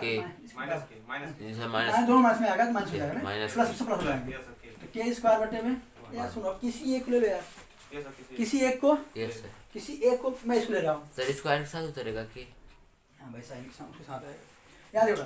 अब सुनो, अब k/में 1, k/में बराबर 1 k/में अल्लाह काम कर क्या क्रॉस कर दो। यस सर, के का स्क्वायर। के का स्क्वायर इक्वल के बराबर क्या √1। Yes sir. के बराबर क्या +- बहुत। कोई तकलीफ? Yes sir. के का मतलब हो जाएगा। आगे देखिए, मैं फिर से कह रहा हूँ कि इस पे बेस्ट सवाल जरूर आएंगे। संपाती, समांतर और प्रतिच्छेद ऐसे ही दे देंगे, आपको निकाले के लिए कह देगा। तो आपको संपाती, समांतर और प्रतिच्छेद का जो कंडीशन है A1 = नॉट B1, सॉरी A1/में A2 = नॉट B1/में B2 प्रतिच्छेद का। नंबर 2 A1/में A2 बराबर B1/B2 = not C1/में C2। Number 3 A1/A2 = B1/B2 = C1/C2 अपान करके। यह आपको याद रहना चाहिए। और सारे वैल्यू पुट पर कैसे निकालने होंगे, यहाँ से सवाल ऐसे ही आएगा ये, ठीक है। आगे देखिए, आगे कह रहा है कि दो संख्याओं का योगफल 19 है तथा उनका अंतर 7 है तो संख्याएं। सुनिए फिर सुनिए, मेरी बात सुनिए। अगर ऑब्जेक्टिव क्वेश्चन आ रहा है तो अगर आप सोल्यूशन करते हो, मेरी बात सुनिएगा, अगर आप सोल्यूशन करते हो तो 1-2 नंबर का जो करते हो आप बेटा, ये सवाल 2 नंबर की हैं आपकी। ये सवाल जब भी आएंगी, जो मैं कराने जा रहा हूँ, कह रहा 2 संख्याओं का योगफल 19 है। क्या है? उनका अंतर 7 है। उनका अंतर 7 है, संख्याएं ज्ञात कीजिए। मेरी बात सुनना बेटा, मेरी बात सुनना। अब यहाँ जो तरीका है वो मेथड है आपका ऑप्शन मेथड है। एक ऑप्शन है 13 कामा, मैं ऑप्शन 6 ले रहा हूँ। 13 कामा यह आपके x और y है बेटा। क्या है? x और y। यहाँ मैं देखिए बेटा, मैं आपको बता रहा हूँ ऑब्जेक्टिव प्रश्न करने का ट्रिक मेथड बता रहा हूँ। बाकी सिंपल तरीका बेटा ये है कि माना पहली संख्या x है, दूसरी संख्या y है, वह जब आपका 2 नंबर करने के लिए आएगा तब करेंगे आप। यहाँ तो आपको ऑब्जेक्टिव करना है। यहाँ क्या करना है? ऑब्जेक्टिव करना है। अब माना x माना y, x + y 19 दिया है, x - y 7 दिया है, फिर विलोपन करिए। मतलब क्या है, 1 नंबर के लिए तुम इतना काम करोगे? तो अब यहाँ अप्लाई करेंगे क्या तरीका मेरा हमने पहला ऑप्शन कर रहे हैं। हम पहला ऑप्शन कह रहा है कि 2 संख्याओं का योग कितना है? 19 है कि नहीं है? बताओ। 2 संख्याओं का मान 7 है कि नहीं है? बताओ। Option clear. Option A for America is clear. Option number A आपका क्या है? राइट आंसर है। तो आपको इस मेथड से करना है बेटा। अगर आप कहाँ चले जाओगे, वह 1 नंबर 2 नंबर, जब 2 नंबर के लिए आएगा तब करोगे वहां तुम, ठीक है ना? समझ नहीं आ रही है? तुम बताओ, दो संख्याओं को जोड़ने पर 19 आ रहा है कि नहीं? Yes sir. घटाने पर 7 आ रहा है कि नहीं? Yes sir. ऑप्शन सही है कि नहीं? Yes sir. आगे चलते हैं। अब आते हैं आगे, हो गया इसमें, हो गया ना। अब आपका आ जाएगा, हाँ बड़ा द्विघात समीकरण आता है बड़ा। द्विघात आपका चैप्टर 1 और चैप्टर 3 हो चुका है, मतलब उसमें बहुविकल्पी लगभग आपके कितने थे भाई? 30 कुल मिलाकर। नहीं, मैं कुल मिला के 63 हो गए, 30 हो गए हैं Yes, लगभग sir. आपके 30 ऑब्जेक्टिव चैप्टर 1 और 3 को मिला करके हो गए हैं। 28। तो उसमें अभी जो हमने एक बता दिया था, 3 में जो पढ़ना है आपको यही पढ़ना है कि संपाती कब होगा, समांतर कब होगा और प्रतिच्छेद कब करेगा, या अवधि हल कब होता है, एक ये। और नंबर 2 आपको इसमें ये पढ़ना होगा के की वैल्यू निकालने के लिए। अब के की वैल्यू आप तभी निकाल पाओगे जब आपको संपाती, समांतर और अवधि का जो कंडीशन पता होगा तभी, ठीक है। बाकी इसमें से कभी कभी पूछ लेता है ऐसे सवाल है, तो ये करवाया हूँ आप लोगों का, जो संख्याओं का सम इतना है ये वो, यह आपके 2-1 नंबर में आते हैं। लेकिन ऑब्जेक्टिव में क्लियरिटी यही रहती है बेटा। आप देखो कि सब जो सवाल लगवाया गया सारे में के पूछ रहा था, के का मान, के का मान, के का मान, के का मान, ठीक है। तो इस पर काम कर लीजिएगा, इसमें से एक सवाल जरूर पूछेगा बेटा। हाँ, ये अब हम चलते हैं द्विघात समीकरण में।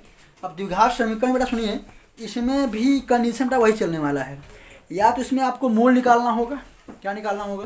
मूल निकालना होगा, नंबर 1। नंबर 2 आपको इसमें पहली चीज़ तो 1-2 सवाल मिलेंगे कि यह द्विघात समीकरण है कि नहीं। तो पहले आप बेटा जानते हैं द्विघात समीकरण क्या होता है? जिसका x यानी किसी भी चर पद का जो मैक्सिमम जो पावर हो कि ना हो, 2 होता है। चलिए बेटा इसमें बात करते हैं, इस पर थोड़ा सा काम करते हैं। तो इसमें काम के साथ जहाँ जैसा काम मुझे मिलेगा बताने के लिए मैं उसको बताऊंगा, जो चीज़ मुझको मिलेगा भाई यह बता दीजिए, मैं उसको बताऊंगा। इसमें कह रहा है निम्नलिखित में से कौन सी द्विघात समीकरण है, क्या हो रहा है? द्विघात समीकरण। अब द्विघात समीकरण इसमें 3 ऑप्शन है। पहला बड़ा आप ये समझो कि x square minus 3√x plus में 2। नो सर, नहीं। एक्स स्क्वायर ना बेटा? Yes sir. -3√2 3√x plus 2 plus 2 is equal to 0 equal to. बेटा यहाँ मेरी बात सुनना, अगर यहाँ मैं बात करूँ कि यह द्विघात है कि नहीं है, द्विघात है कि नहीं, आपसे बताया गया था कि द्विघात अगर बताना है तो पहली चीज तो इसकी जो मैक्सिमम पावर हो कितनी होनी चाहिए? 2 होनी चाहिए। क्या होनी चाहिए? लेकिन इसमें एक कमी किया है, किसने? इसमें एक कमी किया है, सर रूट लाया है। रूट लाया हुआ है। यहाँ यह कुछ गलत कर रहा है क्या इसमें? द्विघात तो यह भी होना चाहिए।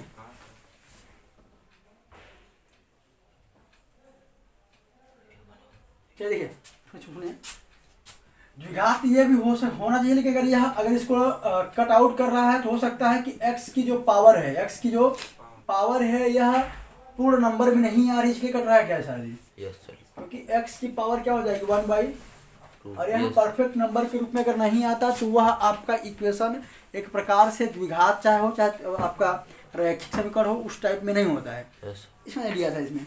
अगर देखिए ऑप्शन नंबर बी कह रहा है x प्लस 1/x बराबर कितना है भाई? x square. अगर इसको आप सॉल्व करोगे तो यह x स्क्वायर प्लस 1/में बराबर कितना है? x square. बेटा क्रॉस कर लो, कितना हो जाएगा? x square plus 1 x cube. क्या आ गया? x नहीं है भैया ये। आगे देखो बेटा x स्क्वायर, क्या बेटा? x स्क्वायर प्लस 1/, और इसको सॉल्व करोगे x स्क्वायर, यहाँ इससे मल्टीप्लाई होगा x पावर 4, यह भी नहीं होगा।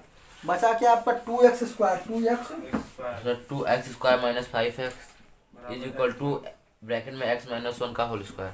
बेटा मुझे सबसे मतलब नहीं है, यहाँ क्या है 2x यस सर। स्क्वायर है, यहाँ इसको खोल दो, x का स्क्वायर माइनस 1 का स्क्वायर, तो माइनस 2x माइनस का प्लस हो जाएगा 1। Yes sir. भाई यहाँ स्क्वायर है, Yes, यहाँ sir. 2x स्क्वायर है, ट्रांसफर करोगे यस सर। वो x स्क्वायर में x स्क्वायर जाएगा, यस सर। क्या मिल के आएगा? स्क्वायर मतलब यह द्विघात समीकरण। है। और इसको कट करने का बस एक उद्देश्य है, जो इसमें नंबर दिया गया है रूट में दिया गया है, और रूट में कोई किसी यानी दिए हुए समीकरण में रूट में मान दिया हो, और वह या तो घात उसका क्या हो, परफेक्ट नंबर के रूप में ना हो, तो वह आपका द्विघात या कोई भी समीकरण नहीं बन पाता, इसलिए इसको कट किया है।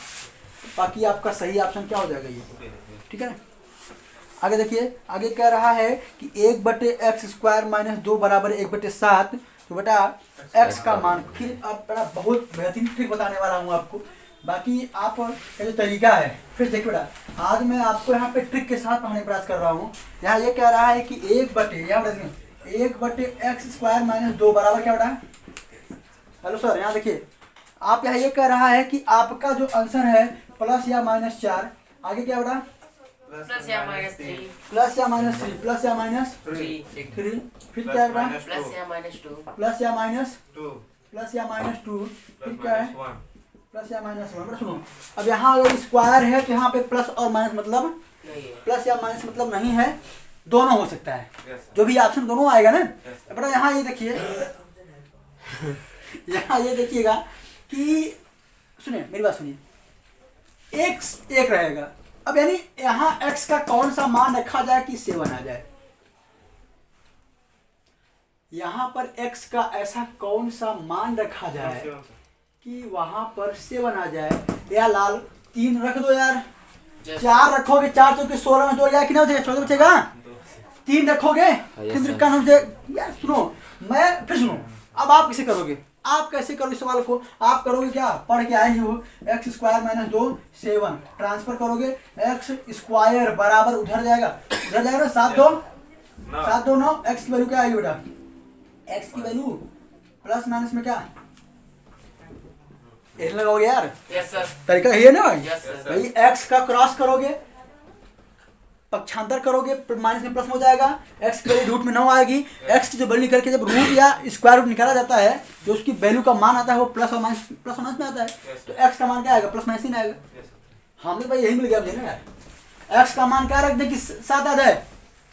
4 रखोगे नहीं आएगा, 3 रखोगे, ऑप्शन नंबर बी सही हो जाएगा तुम्हारा। ठीक है, आगे देखो भाई, आगे कह रहा भाई, आगे देखिए कोई दिक्कत तो नहीं इसमें ना? कह रहा है आगे कि x प्लस 6 x माइनस 5 बराबर 0 के मूल होंगे, बराबर 0। यार इतना सिंपल सवाल कौन देता है भाई? x प्लस 6 x माइनस, ये कोई सवाल है यार? x के प्लस, चलो भाई बबलू तुम बताओ भाई। x खड़े जाओ, x प्लस 6 बराबर 0, x का मान क्या आएगा? बराबर किधर जाएगा? माइनस 6 क्या आ जाएगा? x माइनस 5 बराबर 0, x और प्लस हो जाएगा ना, क्या आ जाएगा? माइनस 6 माइनस 5, माइनस 6 और 5। इसका ऑप्शन बढ़ जाओ, हमें बता, तुम क्या बताओगे? कह रहा है कि 5x² माइनस 3x प्लस 2 बराबर 0 के मूलों का योगफल, मूलों का दो चीज होता है, मूलों का योगफल होता है और मूलों का, पर इसको समझ लेते हैं, मूलों का योगफल क्या होता है और मूलों का द्विघात समीकरण। यह आप में थोड़ा सा कट कर दिया है, जब आप क्वाड्रेटिक का एग्जाम देने जाओगे तो आप में क्वाड्रेटिक इक्वेशन को इंक्लूड किया हुआ है, और क्वाड्रेटिक इक्वेशन मजेदार सवाल यहीं से बनती है बेटा, ठीक है ना? तो जो द्विघात समीकरण आपके मनोहर है, डॉक्टर मनोहर की जो बुक थी 2013 में हम लोग पढ़े हुए थे, उसमें बेहतरीन सवाल थी बेटा द्विघात समीकरण में। तो यहाँ ये क्या हो रहा है कि इसमें मूलों का योगफल मान लीजिए कि यह एक x² माइनस bx प्लस में सॉरी प्लस में हो जाएगा, है ना? Yes sir. ax² plus bx plus c बराबर 0। बेटा यह क्या था? अभी तक तो क्या था बेटा? बराबर 0 लग जाने से क्या हुआ? समीकरण हो गया ये। अब पावर मैक्सिमम कितनी है? 2 है, तो यह क्या है? द्विघात समीकरण है। अगर आपसे कोई पूछता है कि द्विघात समीकरण का व्यापक सूत्र क्या होगा, तो आपके ऑब्जेक्टिव में भी आ जाता है बेटा कि भाई द्विघात समीकरण का व्यापक फॉर्मूला क्या होता है। द्विघात समीकरण का व्यापक फॉर्मूला याद कर लीजिएगा, ये x² plus bx plus c, यही आपका क्या है? द्विघात समीकरण का व्यापक फॉर्मूला है। यानी आप कह सकते हो कि स्टैंडर्ड फॉर्मूला है। आपसे पूछेगा कि क्वाड्रेटिक इक्वेशन का स्टैंडर्ड फॉर्मूला क्या है, तो आपको ये बताना पड़ेगा, यही x² plus bx plus c बराबर 0। अच्छा भाई, ये तो मान लीजिए यह क्या है? द्विघात समीकरण का व्यापक फॉर्मूला है।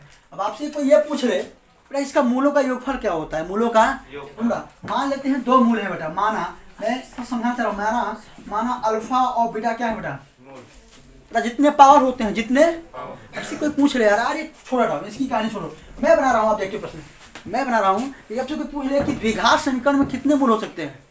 2, त्रिघात में 3, रैखिक बहुपद में 4, 1, रैखिक बहुपद में 1, बेटा सुनो, मेरे कहने वाला यही है कि जितने पावर होंगे उतने उसके रूट होंगे। Yes sir. जितने पावर होंगे उतने उसके भाई यहाँ पे पावर 2 है तो मूल कितने होंगे? दो होंगे। मान लिया 2 मूल कौन सा है? एक अल्फा है और एक क्या है? बीटा। कोई तकलीफ हो तो बताओ यार। No sir. अब यहाँ बड़ा कह रहा है कि मूलों का योगफल, बड़ा मूलों का जो योगफल होता है alpha plus beta, alpha plus beta. Hindi में बात कर लें, हिंदी में बात कर लें, आप कह सकते हो माइनस में x पदों का गुणनफल बटे में x स्क्वायर के पदों का गुणनफल। या ऐसे लिखोगे या ऐसे लिखो माइनस बी अपान में, यानी x पद का गुणनफल क्या है भाई? b। x पद का गुणनफल क्या है? b। और x स्क्वायर की पद गुणनफल क्या है?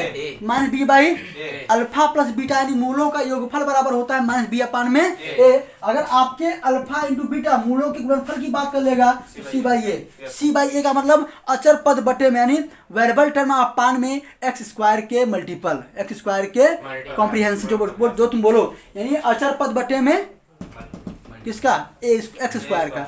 यानी अब बताओ अचर पद क्या है? c है। एक्स स्क्वायर गुणांक क्या है? यानी फार्मूला अपना यही बनेगा, अगर मूलों का योगफल पूछता है तो माइनस बी बाई ए, मूलों का गुणनफल पूछता है तो क्या हो जाएगा? सी बाई ए हो जाएगा। ठीक है ना? अब यहाँ देखिए सवाल क्या है इसमें, इसी पे बेस, यानी alpha plus beta is equal to minus B upon में alpha into beta is equal to C upon में, इसी पे बेस, यानी मूलों को ज्ञात करने के लिए द्विघात समीकरण का एक सवाल 2022 में आया हुआ है। 5x square minus 3x plus 2 बराबर 0। शायद ऐसा होता हो गया। ये मूलों का योग होगा। लाल सुनो बेटा, इसका a क्या है? 5 है। a b कितना है? -3 है। c कितना है? सर 2 है। है सुनो भैया, alpha plus beta minus B upon में ए। लाल सुनो, यहाँ सुनो, alpha plus beta minus B upon में ए, माइनस बी बी क्या है? 3 है। माइनस पहले से है, माइनस यहाँ ए कितना है तुम्हारा? 5। माइनस से माइनस कट गया। 3 बाई 5 3 बाई 5 इसका ऑप्शन है बेटा। यहाँ देखिए आगे देखिएगा, कह रहा है कि 2x square minus x minus 1 बराबर के मूल होंगे, बराबर 0 के मूल होंगे। भाई क्या हो सकते हैं जरा बताओ भाई, मूल का मतलब क्या? x का मान निकालना है। यहाँ पर कह रहा है इसके मूल क्या हो सकते हैं, तो बेटा इसमें करना है तुमको फैक्टर। क्या करना है भाई?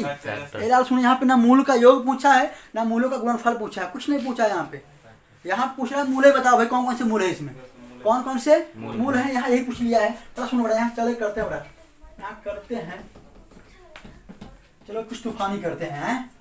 यहाँ देखो, चलो देखो यहाँ ये करते हैं बेटा कि कह रहा है कि 2x square minus x, 2x square minus x minus 1 minus 1 बराबर 0। कुछ दिया है 0। इधर सुनो यार, मेरी बात सुनो। इसमें आपके 4 ऑप्शन हैं, 4 ऑप्शन हैं। देखो आपके पास एक ऑप्शन बड़ा यह है कि आप इसका फैक्टर करो यार, क्या करो, और एक ऑप्शन आपके पास यह है कि इसमें x के मान रख दो यार। Yes sir. 2 ऑप्शन। एक तो भाई फैक्टर कर दो सर, x और x के मान कहाँ पाएंगे हम भाई? इसमें x के मान आप कहाँ पाओगे? तो बेटा इसके लिए आप एक काम करो, पहले एक काम करते हैं कि हम इसमें ये करते हैं, इसका फैक्टर करते हैं। Yes sir. क्या करते हैं बेटा? फैक्टर। तो याद रखिए, यानी ऐसा कौन सा मान रखा जाए, ऐसा कौन सा मान रखा जाए कि यह पूरी वैल्यू क्या कर दे? 0। क्या याद रखिए। अब यहाँ काम करिए, पहले एक काम करिए, फैक्टर करिए। गुणा करे पे 2 आवे, जोड़े घटाए पर 1 आवे। ऐसा क्या हो जाएगा? 2 1 का भैया सुनो, फैक्टर करना पड़ा। 2x स्क्वायर 2x, अभी आपने फैक्टर किया, 2 में से 1 को क्या किया? x बाहर कर लो, बराबर यही तो है गुणनखंड का तरीका। Yes sir. 2x square minus bracket open करो तो माइनस 2x हो जाएगा, माइनस माइनस प्लस 1x हो जाएगा, -1 बराबर 0। -1 बराबर 0। सुनो, यहाँ कॉमन करो, यहाँ कॉमन करो, दोनों में कॉमन क्या है? 2x।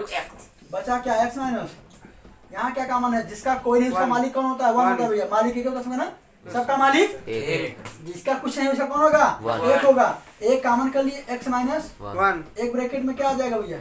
x माइनस 1, एक ब्रैकेट में क्या? 2x प्लस 1 बराबर 0। बेटा x बराबर क्या आ जाएगा? यहाँ से एक आ जाएगा, यहाँ से क्या निकलेगा? 2x प्लस 1 बराबर 0, 2x बराबर -1, x बराबर -1/2। जो आपका ऑप्शन निकलेगा यही आपका आंसर हो जाएगा। Yes sir. ठीक है, जो भी हो ऑप्शन नंबर सी डी जो भी हो लगा लो भैया। तो फैक्टर करना है, क्या करना है इसमें, फैक्टर करना है। अब सिखा यहाँ ये नहीं सिखाएंगे कैसे होता है फैक्टर। आगे देखिए, हमें 3x² माइनस 6x प्लस 4 बराबर 0 का विविक्तिकर क्या बड़ा, यह सवाल बड़ा आता है। विविक्तिकर का फॉर्मूला क्या होता है, विविक्तिकर का सूत्र क्या होता है, विविक्तिकर अंडर रूट में b विविक्तिकर b स्क्वायर माइनस 4ac। दाई दादा b डिस्क्रिमिनेंट का फॉर्मूला, yes डिस्क्रिमिनेंट sir का b formula square minus 4ac b is equal to v square minus Minus 4ac। 4ac। क्या करना है बेटा, 4ac। बेटा यहाँ से काम मान लो इक्वेशन दिया गया है, क्या दिया गया इक्वेशन, इक्वेशन दिया 3x²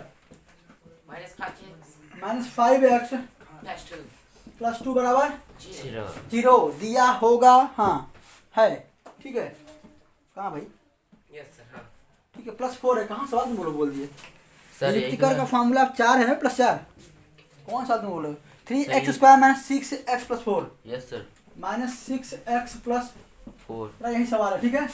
पर a कितना है, b माइनस 6 है, यस c सर तुम्हारे पास 4 है, d निकालना है। Yes, sir. माइनस b मतलब क्या, yes sir minus 6 minus 4, Yes, a sir. कितना है 3, Yes, sir. c कितना है 4 है बराबर 0 भैया छछाक 36 बराबर 0 नहीं होगा यहाँ। यहाँ सर विविक्तिकर के फार्मूले में बराबर 0 नहीं होता। नहीं होता, बराबर 0 नहीं नहीं होता। होता। कब होता है, जब मूल बराबर होंगे Yes, तब sir. होता है। Yes, sir. मूल काल्पनिक होंगे तो जी का मान 0 से क्या होगा, छोटा होगा, Yes, sir. निगेटिव आएगा। Yes, sir. जब मूल आपका वास्तविक होगा तो क्या होता है, डी का मान बड़ा होता है, Yes, sir. पॉजिटिव आता है। Yes, sir. माइनस 36 36 4 3 12 चुके 48 48 भैया, 8 में 6 गया 2, 4 में 3 गया माइनस 12। कोई बता सकता है कि यह मूल काल्पनिक है, वास्तविक है या बराबर है, सर या मूल काल्पनिक है, वास्तविक है, सही बराबर बोलिए। है, रियल है नॉन रियल है, हाँ काल्पनिक है, नॉन रियल है, क्या ये काल्पनिक है, क्या है, क्यों, क्योंकि डी का मान क्या है, निगेटिव है, डी का मान निगेटिव है तो नो रियल हो जाएगा, क्या हो जाएगा, नो रियल। अगर पॉजिटिव आता तो रियल, अगर 0 आता तो इक्वल, ठीक है ना। तो आपका क्या होगा, ये नॉन रियल होगा, तो डी का मतलब यही हो गया। आगे बता, आगे चलते हैं। आगे कह रहा बेटा, इसमें यह कह रहा है कि 3x सॉरी इसमें कह रहा 3x² माइनस 6 प्लस के मूल समान है तो के का मान बड़ा, सुनिए यह बहुत फेमस सवाल है बड़ा, बहुत फेमस है। 3x² माइनस 6x प्लस के बराबर 0 प्लस के बराबर 0 मूल समान है, मूल क्या है, समान है। तो विविक्तिकर का फार्मूला क्या होगा, विविक्तिकर का फार्मूला डी का मान अगर समान है, डी बराबर बी स्क्वायर माइनस 4ac बराबर क्या लगेगा, 0। यहाँ पे तुमको निकालना क्या है, यह सवाल बहुत फेमस चलते हैं, के के मान द्विघात समीकरण में भी निकालने के लिए बहुत फेमस चल रहे हैं। उस टाइम आपको याद रखना होगा विविक्तिकर का फार्मूला, याद है बेटा, क्या ए का मान क्या है 3 है, बी का मान क्या माइनस 6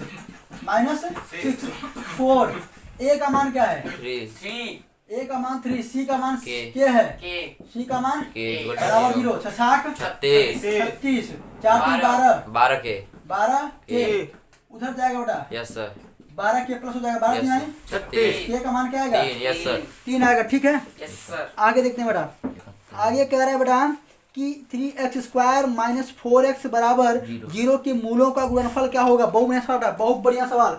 इसको देखिए बेटा, अभी मैं पढ़ा के आया हूँ, मूलों का गुणनफल क्या होता है बेटा, alpha into beta is equal to C upon में ए।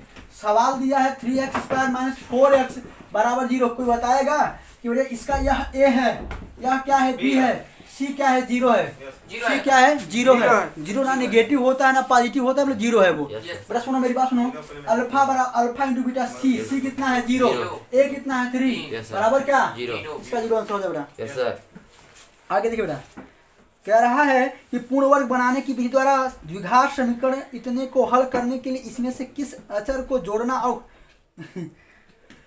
घटाना पड़ेगा, ठीक है। Yes sir. 9x²। चलिए देखते हैं भाई, इसमें अब यही देखना है, आपको यही बताना है कि आपको अचर बनाने के लिए क्या करेंगे, सॉरी परफेक्ट स्क्वायर बनाने के लिए कौन सा अचर ऐड करना होगा और कौन सा अचर माइनस करना होगा, ठीक है ना। तो द्विघात समीकरण बनाने का विधि क्या है भाई, द्विघात समीकरण बनाने की विधि क्या है बताएगा मुझे?